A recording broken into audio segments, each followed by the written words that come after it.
In Thailand, if you travel outside of Bangkok to the outskirts or to the provinces, chances are you have probably would seen them.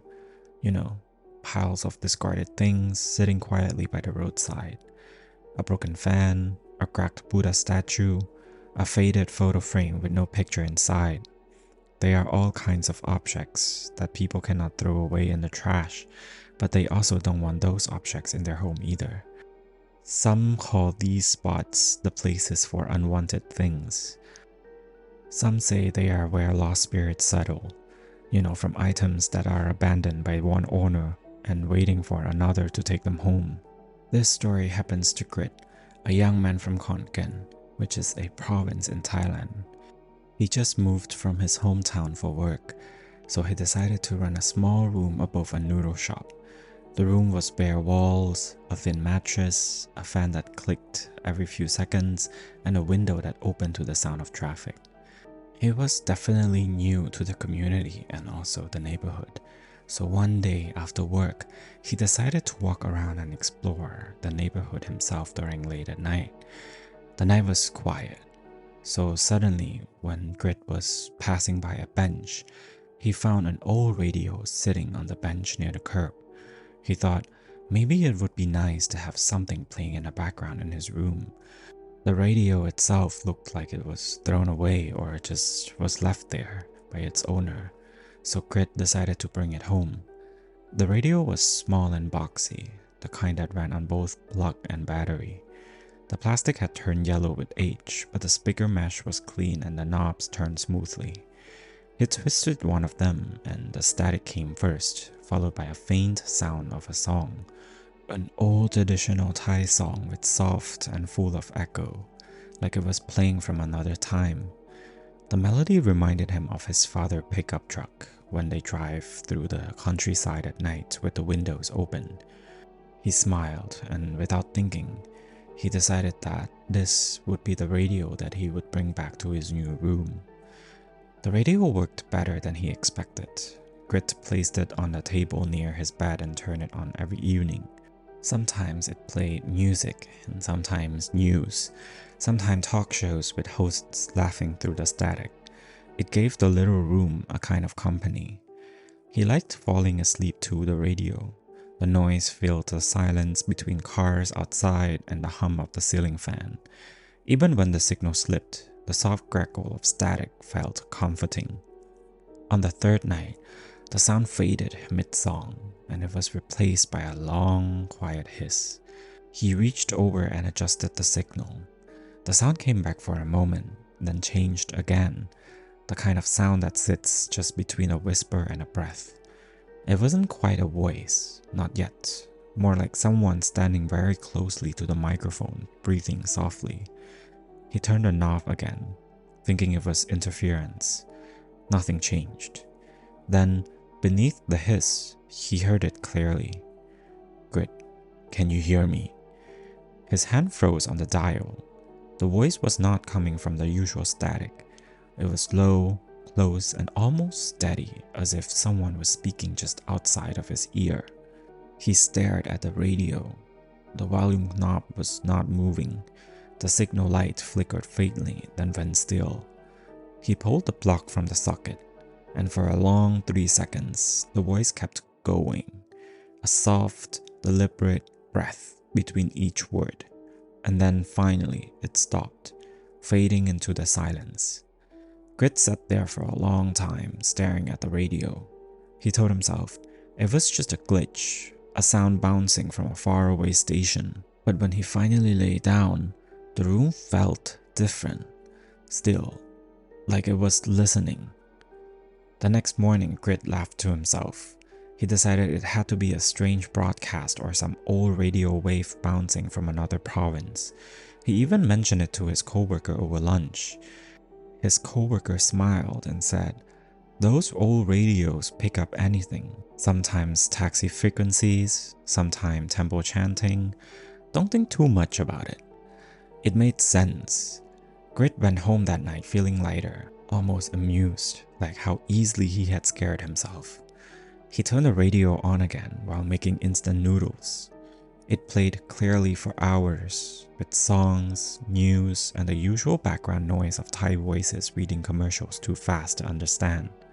Everything felt normal.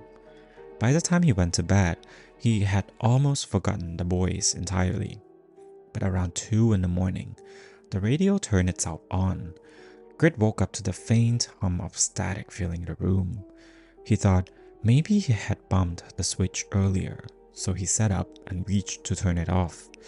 Just as his fingers touched the knob, the music came back again.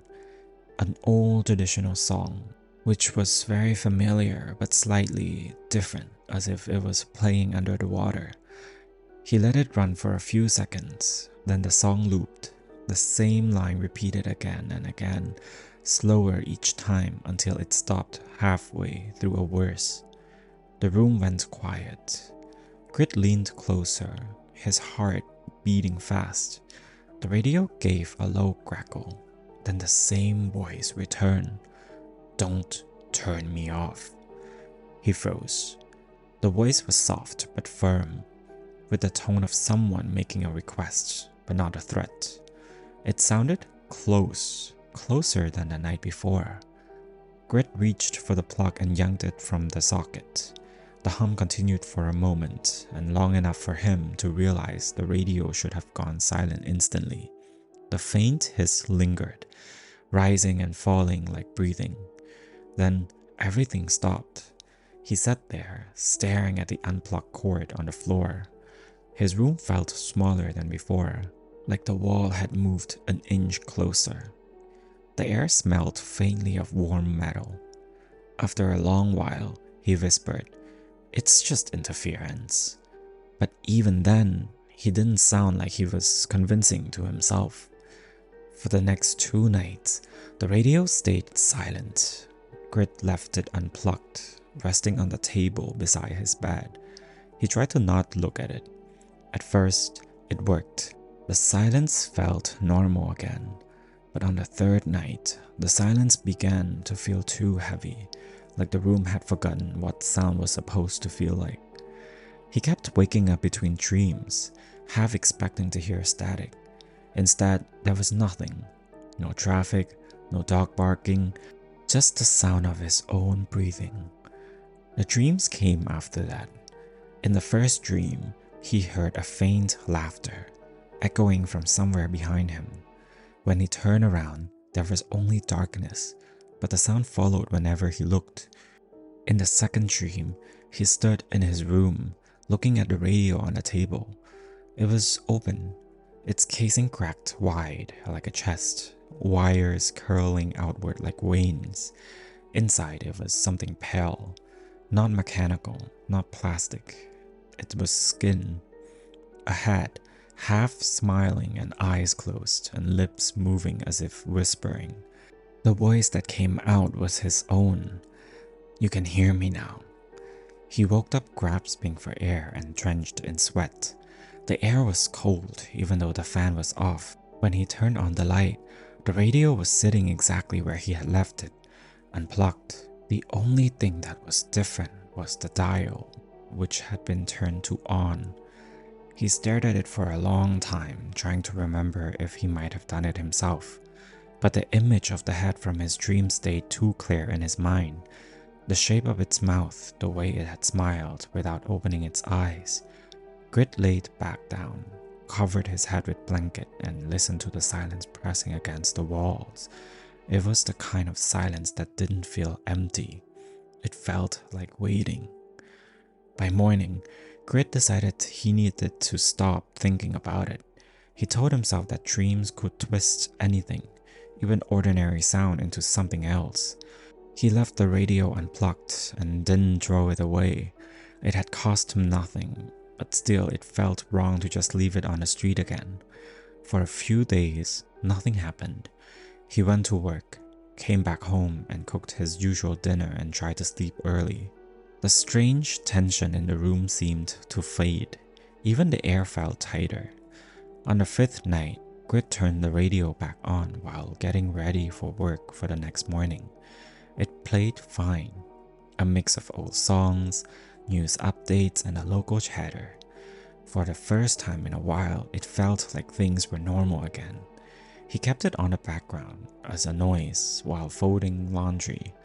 The voice of the DJ was cheerful, talking about the weather, traffic, and the upcoming temple fair.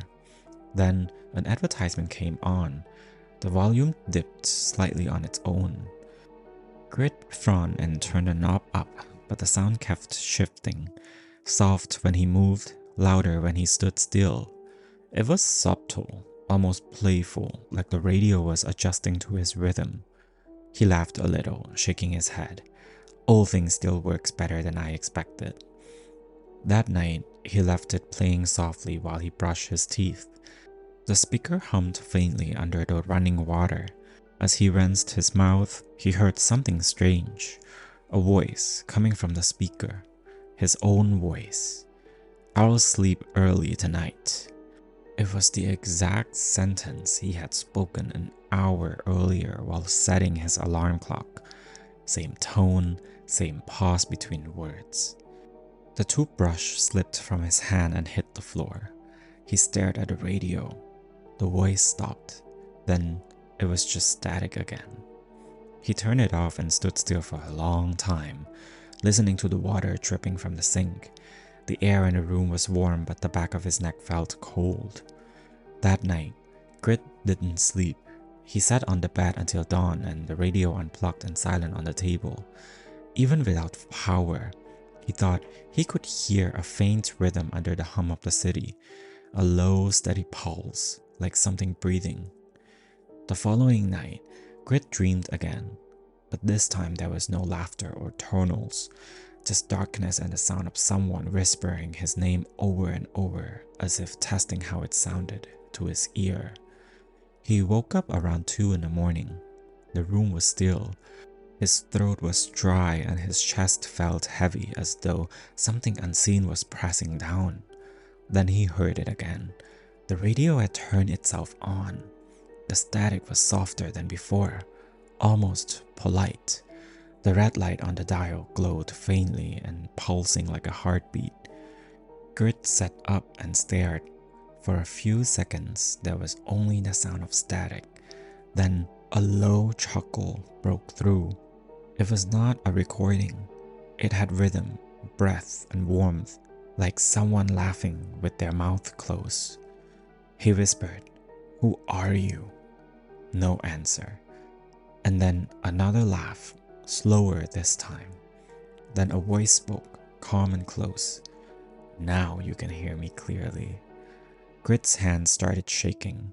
He reached for the plug and yanked it out again. The light stayed on. The voice kept speaking. "Don't leave me alone."